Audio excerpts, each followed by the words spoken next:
You drive a 10-year-old sedan into a corporate parking lot at 7:45 in the morning. You park next to a brand new leased sports car with paint that catches the morning sun. You know you have $500,000 sitting quietly in index funds, but your bumper is held together with a silver zip tie. You walk toward the entrance with your head down, carrying a faded fabric lunch bag. You pass your coworker who is checking his watch, a heavy gold piece that costs 3 months of his salary. He gives you a polite nod, but his eyes slide down to your worn leather shoes. He thinks he is ahead in the race because he has the outward signs of success. You step through the glass doors and say nothing at all. You walk past the receptionist who does not look up from her computer screen.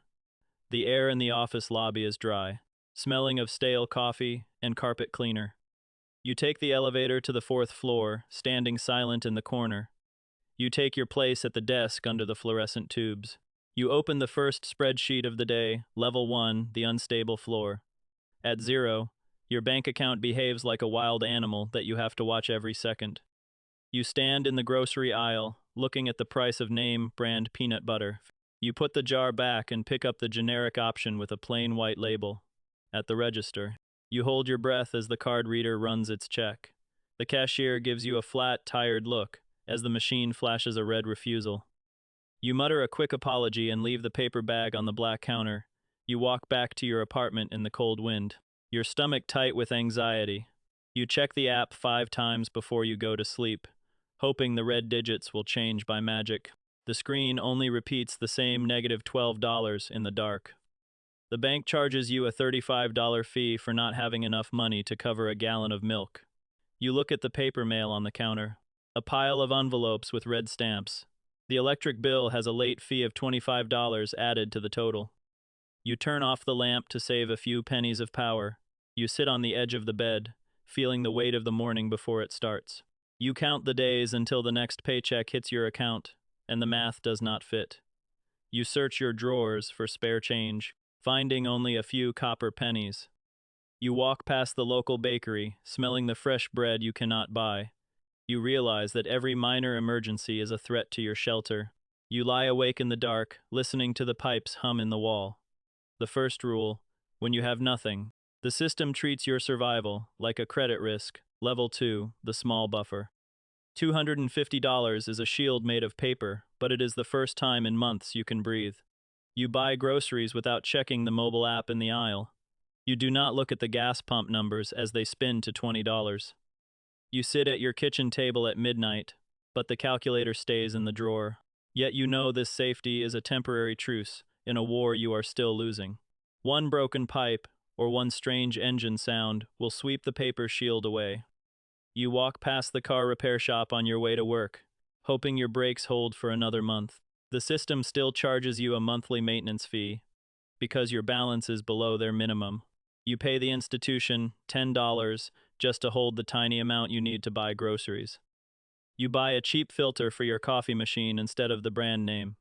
The bank teller looks at your screen and hands you the receipt without a word.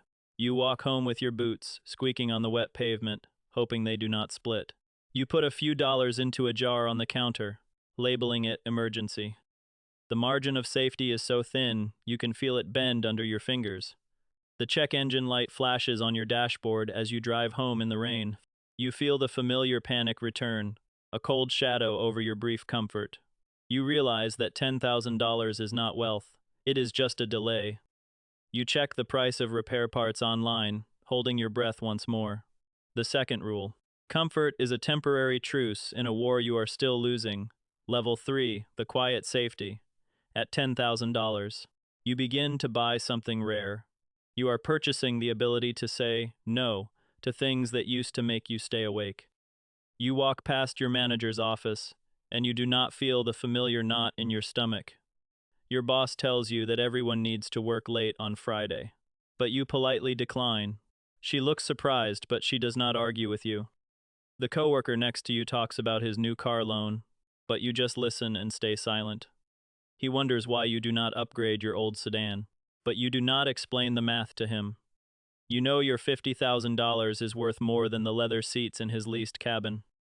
You look at your old shoes and feel no need to replace them. You decline the invite to the expensive restaurant after your shift. You decline the promotion that would require you to work 60 hours a week. Your coworker asks if you want to join the fantasy football league, but you pass.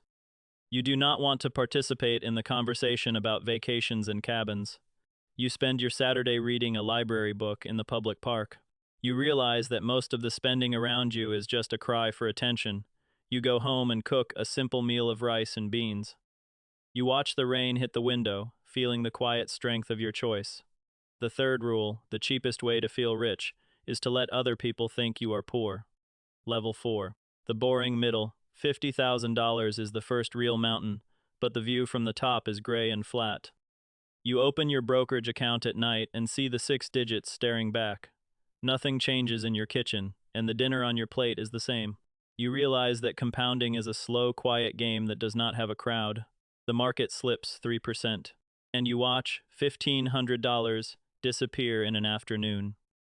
You feel a cold weight in your chest, but you leave your hands off the sell button. You close the screen and walk to the window, watching the rain hit the glass. The temptation to spend a little of the harvest is strong, but you hold the line. You see your peers buying newer houses with longer mortgages. You watch them sign their names to 30 years of labor. You watch the index fund charts bounce up and down without moving your mouse. The portfolio is a silent ledger, growing by a few dollars every hour. You keep your lifestyle locked in the same small frame as before. You wear the same winter coat for the third year, and it keeps you warm. You realize that the temptation to upgrade is a trap that resets the counter. You turn back to your spreadsheet, adding a few more shares of index funds. You realize that the middle of the climb is where most people get tired and turn back. The fourth rule, the middle of the climb is where most people get tired and turn back. Level 5, the tipping point. At $100,000, the money starts to work harder than you do. The index funds compound in the dark, adding numbers while you sleep. You sit in a boring meeting, watching the rain hit the window. You realize your portfolio made more money today than you did sitting in this chair. The lease on your sedan is long paid off, and you keep driving it anyway. You watch your friends buy bigger houses with longer mortgages, and you feel no envy at all. You know they are trading 30 years of their mornings for a lawn they do not have time to cut. You sit in the break room, listening to the gossip about layoffs. You take a slow sip of your coffee, feeling no fear. The dividends hit the account like a silent rain, watering the roots of your safety. You look at the interest statement, seeing $300 paid to you. You do not tell your parents or your friends about the milestone. You walk through the supermarket, buying whatever you need without looking at the total. The silence of your success is the most satisfying part of the journey. You realize that your time is slowly becoming your own. The fifth rule, when your money begins to walk, you can stop running. Level 6, the quiet power. $500,000 is a silent fortress built around your life. You do not need to prove anything to the salesperson who looks at your worn shoes. You sit in a restaurant with old friends, listening to them debate the bill. You offer to pay the difference, but you do it quietly, without making a show. You know, you could walk away from your desk tomorrow and survive for 5 years. You walk through the office corridor, and the politics feel like a game for children. You are no longer playing to survive, you are playing because you choose to be here. You look at the balance of $500,000 and feel a quiet weight. It is the weight of a shield that can block the blows of the world. You sit in the annual review, listening to your manager talk about performance metrics. You look at the paper in front of you, realizing these metrics are just a game. You nod politely, knowing you can walk away whenever you choose. You look at the gold watch on your coworker's wrist. You realize that his watch is a pair of handcuffs, and he polished them this morning. You turn back to your work, your mind calm and quiet. The sixth rule, real leverage does not need an audience to exist. Level 7. The invisible exit. $1 million is the door that closes behind you, and the lock clicks in place. You look at the app, and the digits are long and steady. You walk down the street, and the tall glass buildings look like toys made of paper. The manager calls you into her office, and her voice is polite and careful. You realize she is no longer looking at an employee, but at someone she cannot control. You hand her your 2 weeks' notice with a calm smile. She asks where you are going, but you do not give her a name. You are going back to your life. The bank sends you a letter inviting you to their private wealth management tier. You throw the glossy envelope into the recycling bin without opening it. You do not want their advice, and you do not need their validation. You walk down the street in your plain clothes, completely indistinguishable from the crowd. You are a millionaire in a worn jacket, and that is the ultimate victory. You walk out of the building, the sun warm on your face. You realize that the number was never the destination. It was just the key that unlocked the exit. The seventh rule, the ultimate luxury, is being completely invisible to the system. Somewhere right now, someone is sitting at a kitchen table at midnight, counting dollars to see if they can survive the week. They think this is a story about becoming rich.